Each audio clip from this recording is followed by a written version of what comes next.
Hello everyone, एक बार फिर से आप सभी का स्वागत है आपके अपने यूट्यूब चैनल पर।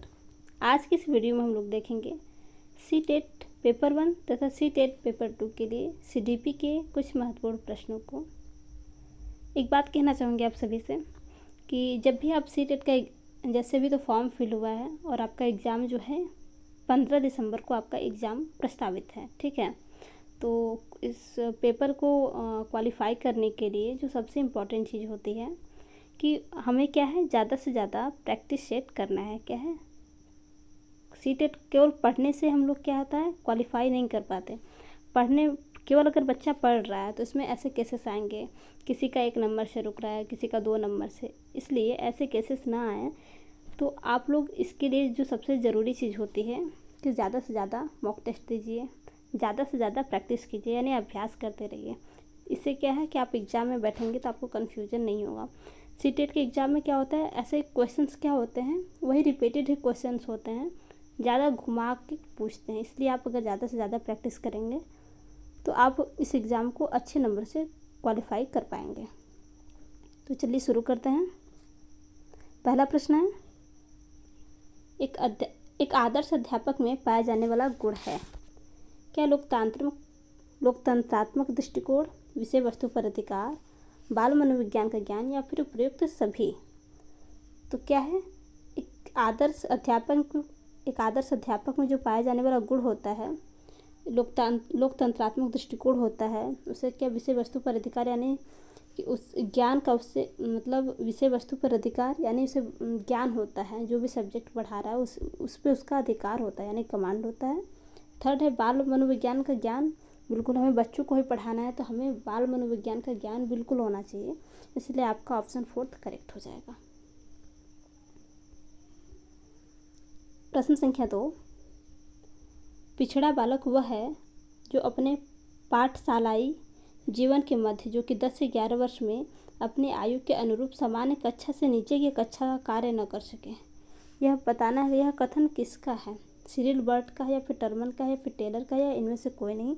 यह कथन जो है आपका सिरिल बर्ट का है। प्रश्न संख्या 3, बाल मनोविज्ञान का केंद्र बिंदु है। क्या अच्छा शिक्षक, बालक, शिक्षण प्रक्रिया या फिर विद्यालय। तो पूछ रहा है बाल मनोविज्ञान का जो केंद्र बिंदु होता है उसमें क्या होता है, बालक ही होता है। प्रश्न संख्या 4 पूछ रहा है अच्छी स्मृति की विशेषता। क्या शीघ्र पुनःस्मरण बिल्कुल, शीघ्र पहचान बिल्कुल, अच्छी धारणा। तो आपका ऑप्शन 4 करेक्ट हो जाएगा, प्रयुक्त सभी, क्योंकि ये सभी विशेषताएं क्या हैं, अच्छी स्मृति की हैं।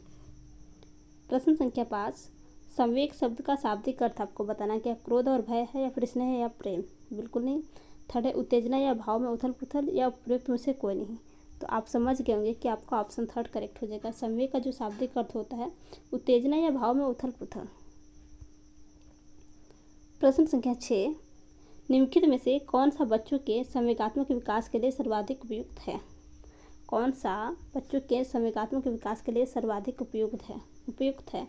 कक्षा कक्ष का प्रजातांत्रिक परिवेश, बिल्कुल क्या है, बच्चों के संवेगात्मक विकास के लिए क्या है, सर्वाधिक उपयुक्त है। कह रहा है कि अध्यापक की कोई भी सहभागिता नहीं, बिल्कुल नहीं। क्या ये केवल माता पिता का कार्य नहीं। कक्षा कक्ष को क्या हमें तानाशाह नहीं बनाना है, नियंत्रित नहीं करना है, ठीक है। अधिकारवादी भी नहीं बनाना है कि केवल शिक्षक का ये अधिकार बच्चा कुछ न बोले, इसलिए आपका ऑप्शन 1 करेक्ट हो जाएगा। प्रश्न संख्या 7, एनसीएफ 2005 के अनुसार गलतियां इस कारण महत्वपूर्ण होती हैं। कह रहा है कि यह विद्यार्थियों को उत्तीर्ण व अनुत्तीर्ण समूह में वर्गीकृत करने के लिए महत्वपूर्ण है। बच्चों को कभी भी उत्तीर्ण या अनुत्तीर्ण के समूह पर वर्गीकृत नहीं करना। बच्चे को ग्रेड के आधार पर वर्गीकृत नहीं करना है, ग्रेड, अंक, ठीक है, इस सब के आधारों पर बच्चे को कभी भी क्या है, पहले तो बच्चे को वर्गीकृत करना ही नहीं है। सेकेंड है, अध्यापकों को बच्चों को डांटने के लिए तरीका उपलब्ध कराता है। अच्छा, बच्चा गलती करेगा तो टीचर का कार्य केवल उसे डांटना, गलत है। ये बच्चे के विचार को अंतर्दृष्टि उपलब्ध कराती है तथा समाधानों को पहचानने में सहायता करते हैं। बिल्कुल आपका ऑप्शन 3 करेक्ट हो जाएगा। बच्चे गलतियां करते हैं तो इससे क्या होता है, बच्चे के विचार को अंतर्दृष्टि उपलब्ध कराता है तथा समाधानों को पहचानने में मदद करता है।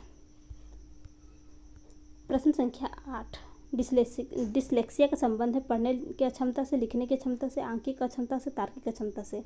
तो आपका ऑप्शन फर्स्ट करेक्ट हो जाएगा, पढ़ने की अक्षमता से। बच्चा क्या होता है, कन्फ्यूज हो जाता है, ठीक है। कभी सा को वाच पढ़ लेता है, कभी वाच को सा पढ़ लेता है, ठीक है। तो ऐसे कन्फ्यूजन होते हैं बच्चों को। प्रश्न संख्या 9, बच्चों को सीखने हेतु अभिप्रेरित करने के लिए शिक्षा को बढ़ावा देना चाहिए। क्या प्रतिस्पर्धा द्वारा? नहीं, कभी बच्चों के बीच प्रतिस्पर्धा नहीं कराना है। पुरस्कार, दंड, फलाना ढेकाना, इन सबके माध्यम से बिल्कुल नहीं। थर्ड बोल रहा है सीखने हेतु उचित स्थिति तथा वातावरण का सृजन करके। बिल्कुल, सीखने के लिए बच्चों को क्या है, उचित स्थिति तथा वातावरण क्या उपलब्ध कराएंगे। फोर्थ कह रहा है कक्षा में प्रतिभाशाली बच्चों की प्रशंसा करके। बिल्कुल गलत। प्रश्न संख्या 10, निम्न में से कौन सा अच्छे अनुशासन के मुख्य तत्व हैं? कुशल मुख्य अध्यापक, बिल्कुल। स्कूल का स्वस्थ वातावरण, ठीक है। आदर्श अध्यापक। फोर्थ पुरस्कार एवं दंड, ये गलत है। तो आपका फर्स्ट, सेकेंड, थर्ड करेक्ट हो जाएगा। फर्स्ट, ऐसा ऑप्शन तो दिख नहीं रहा, फर्स्ट, सेकेंड और थर्ड। कभी कभी बुक्स में भी मिसप्रिंट हो जाता है। प्रश्न संख्या 11, ग्रेड अंकों से कैसे अलग है? यह प्रश्न निम्न से किस प्रकार के प्रश्नों से संबंध रखता है? अपसारी से, या फिर विश्लेषणात्मक, या फिर मुक्त अंत, या फिर समस्या समाधान? तो आपका ऑप्शन सेकेंड करेक्ट हो जाएगा। यह जो प्रश्न होता है विश्लेषणात्मक प्रश्न होता है। प्रश्न संख्या 12, आपको बताना, छात्राएं गणित के सवाल अच्छे से सीखते हैं, लेकिन उन्हें तब कठिनाई आती है जब उनसे तर्क के विषय में पूछा जाता है। यह तो जेंडर रूढ़िवादिता की बात कर रहा है, रूढ़िवादी विचार को प्रकट कर रहा है। बिल्कुल गलत है। अपनी आयु के लड़कों की तरह गणित में अच्छी हैं, ये आपका कथन क्या है, सही है। इसमें जेंडर रूढ़िवादिता नहीं है। देखिए, फोर्थ ऑप्शन कर रहा है भाषिक और संगीत के संबंध में आंकिक क्षमताएं रखते हैं। वही बात हुई जो बोलते हैं कि पहले से रूढ़िवादिता चली आ रही है कि लड़कियां कला संगीत में अच्छी होती हैं तथा लड़के गणित में अच्छे होते हैं। तो ये क्या है, जेंडर रूढ़िवादिता, जबकि ऐसा नहीं होता है।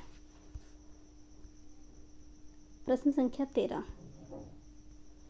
एक सहशिक्षा कक्षा में शिक्षकों से एक सहशिक्षा कक्षा में लड़कों से शिक्षक यह कहता है, लड़के बनो तथा लड़कियों जैसा व्यवहार मत करो। एक शिक्षक बच्चे से कह रहा है, लड़के से कह रहा है कि लड़के बनो तथा लड़कियों जैसा व्यवहार मत करो। यह टिप्पणी क्या दर्शाती है? जाति भेदभाव तो बिल्कुल नहीं है, ठीक। क्या कह रहे हैं, अच्छे लड़के लड़कियों के साथ अच्छा व्यवहार करते, इसका उदाहरण भी ये बिल्कुल नहीं है। थर्ड है लड़कियों में भेदभाव रूढ़िबद्ध धारणा प्रकट कर रहा है। बिल्कुल, ये क्या है, रूढ़िबद्ध धारणा ही प्रकट कर रहा है। प्रश्न संख्या 14, विद्यालयों में समावेशन मुख्यतः केंद्रित होता है। फर्स्ट है विशिष्ट श्रेणी वाले बच्चों के लिए अति सूक्ष्म प्रावधानों के निर्माण पर। पहला ही करेक्ट हो जाए। कह रहा केवल निर्योग छात्रों की आवश्यकताओं पर। बिल्कुल गलत। निर्योग बच्चों की आवश्यकताओं पर। गलत। निरक्षर अभिभावकों की शैक्षिक आवश्यकताओं पर। बिल्कुल गलत। आपका ऑप्शन फर्स्ट करेक्ट हो जाएगा। प्रश्न संख्या 15, बच्चों में सीखी गई निस्सहायता का कारण क्या है? तो इसका जो कारण होता है, बच्चे को हम लोग कभी वैल्यूएबल नहीं मानते हैं, ठीक है। क्या है, बच्चा इसलिए अपने आप को असहाय मानता है। तो क्या इस व्यवहार को अर्जित कर लेना कि वे सफल नहीं हो सकते? बिल्कुल, आपका पहला ही ऑप्शन करेक्ट हो जाएगा, क्योंकि बच्चा इसी कारण अपने आप को निस्सहाय महसूस करता है। प्रश्न संख्या 16, संवेग का कौन सा सिद्धांत इस विचार को मानता है कि संवेगात्मक अनुभव संवेगात्मक व्यवहार पर आधारित है? तो आपका जेम्स लैंग का सिद्धांत इस विचार को मानता है कि संवेगात्मक अनुभव संवेगात्मक व्यवहार पर आधारित है। प्रश्न संख्या 17, मानव व्यक्तित्व के मनोलैंगिक विकास को निम्न में से किसने महत्व दिया है? तो किसने दिया? ये फ्रायड ने दिया है। प्रश्न संख्या 18, बुद्धि एवं सृजनात्मकता में किस प्रकार का सहसंबंध है? तो धनात्मक सहसंबंध है। कक्षा में अनुशासन बनाए रखने के लिए सर्वाधिक प्रभावशाली उपाय क्या है? आपको बताना है। अनुशासनहीनता छात्रों को कक्षा से बाहर कर देंगे, ये कोई लॉजिक नहीं हुआ। क्या है, बच्चों का इंटरेस्ट क्रिएट करेंगे, ठीक है। सेकेंड वही ऑप्शन बोल रहा है, शिक्षण को रोचक एवं व्यवहारिक बनाना। क्या है, बच्चों को शिक्षण को रोचक एवं प्रभावशाली व फिर व्यवहारिक बनाना, इसके माध्यम से क्या है, अनुशासन बनाए रखेंगे। प्रश्न संख्या 20, शैशव काल में बच्चों के क्रियाकलाप होते हैं, तो आपके क्या होते हैं, मूल प्रवृत्त्यात्मक होते हैं। प्रश्न संख्या 21, विशेष आवश्यकता वाले बच्चों को शामिल करना, फर्स्ट, जिनमें अक्षमता न हो उन बच्चों के लिए हानिकारक है। विशिष्ट आवश्यकता वाले बच्चों को शामिल करना, फर्स्ट कर रहा है, जिनमें अक्षमता न हो उन बच्चों के लिए हानिकारक है। ये क्या है आपका, गलत है। विद्यालय पर भार बढ़ा देगा, ये भी गलत है। थर्ड है, शिक्षा के प्रति दृष्टिकोण विषय वस्तु और धारणा परिवर्तन की अपेक्षा रखता है। बिल्कुल क्या है, हमें क्या करना है, विशेष आवश्यकता वाले बच्चों को शामिल करते टाइम शिक्षण के प्रति क्या है, दृष्टिकोण विषय वस्तु और क्या है, धारणा परिवर्तन की अपेक्षा रखना है। प्रश्न संख्या 22, विविध प्रकार के सामाजिक, आर्थिक और सांस्कृतिक पृष्ठभूमि के बच्चों से युक्त कक्षा सभी विद्यार्थियों के अधिगम अनुभव को बढ़ाती है। यह कथन क्या दर्शाता है, सही है, क्योंकि बच्चे अपने साथियों के साथ अनेक कौशल सीखते हैं। बिल्कुल, बच्चे क्या है, अपने साथियों के साथ अनेक कौशल सीखते हैं। प्रश्न संख्या 23, आपको बताना है, लिंग है क्या, शारीरिक संरचना, सहज गुण, सामाजिक संरचना या फिर जैविक सत्ता। तो लिंग जो है आपका सामाजिक संरचना है, इसे इम्पोर्टेंट लगाइएगा। कई बार लोग इस प्रश्न में कंफ्यूज हो जाते हैं। प्रश्न संख्या 24, वाइगोत्स्की के समाज संरचना सिद्धांत में दृढ़ विश्वास रखने वाले शिक्षक के नाते आप अपने बच्चों के आकलन के लिए निम्नलिखित में से किस विधि का वरीयता देंगे। कभी भी मानकीकृत परीक्षण नहीं करना है। परीक्षण ऐसा होता है जिसमें लचीलापन हो, तथ्यों पर आधारित प्रत्यास्मरण, रटंत विद्या की ओर अग्रसर नहीं करना है। वह विकल्पित प्रकार के प्रश्न रखेंगे तो बच्चा क्या है, रटंत विद्या की ओर ही जाएगा, इसलिए आपका ऑप्शन 4 करेक्ट हो जाएगा। सहयोगी प्रोजेक्ट क्या होता है, इसमें बच्चे, इस माध्यम से बच्चे क्या होते हैं, लोगों के माध्यम से यानी सहयोग के माध्यम से, ग्रुपिंग के माध्यम से, यानी छोटे छोटे ग्रुप के माध्यम से बच्चे अपना क्या होता है, विचार व्यक्त करते हैं। अगला बच्चा सीखता है किसी को देख के, तो ये क्या होता है, सहयोगी प्रोजेक्ट होता है। प्रश्न संख्या 25, प्रतिभाशाली विद्यार्थी को अधिगम निर्योग नहीं कर सकते। सेकंड देखते हैं, ऐसे सहयोग की आवश्यकता होती है जो सामान्य विद्यालय द्वारा उपलब्ध नहीं कराए जाते हैं। बिल्कुल क्या होते हैं, इन्हें प्रतिभाशाली जो बच्चे होते हैं, ऐसे सहयोग की इन्हें ज़रूरत होती है जो क्या सामान्यतः देखा जाता है कि विद्यालय में उपलब्ध नहीं कराया जाता है। प्रश्न संख्या 26 के कारण प्रतिभाशाली होती हैं।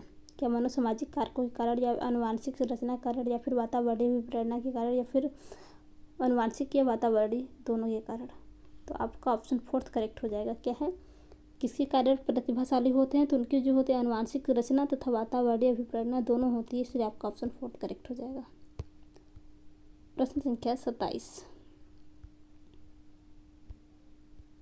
बच्चों में सीखने और सुनने के लिए अधिगम योग्य वातावरण के लिए निम्नलिखित में से कौन सा उपयुक्त है। बच्चों में सीखने और सुनने के लिए अधिगम योग्य वातावरण के लिए निम्नलिखित में से कौन सा उपयुक्त है।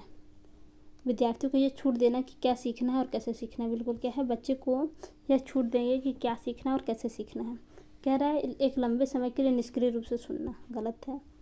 निष्क्रिय रूप से कह रहा है, निरंतर बच्चे को एक ही कार्य बार बार दिया जा रहा है। इंटरेस्ट क्रिएट होगा, बिल्कुल नहीं। सीखने द्वारा व्यक्तिगत कार्य नहीं जबकि सामूहिक कार्य होना चाहिए। प्रश्न संख्या 28, शैशव काल की अवधि बतानी है, तो इसकी अवधि जो होती है जन्म से 2 वर्ष की होती है।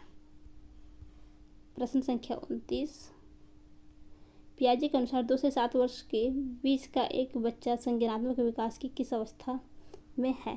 तो यह क्या है, 2 से 7 वर्ष की जो अवस्था होती है, 2 से 7 वर्ष की जो अवस्था होती है पूर्व संक्रियात्मक अवस्था होती है।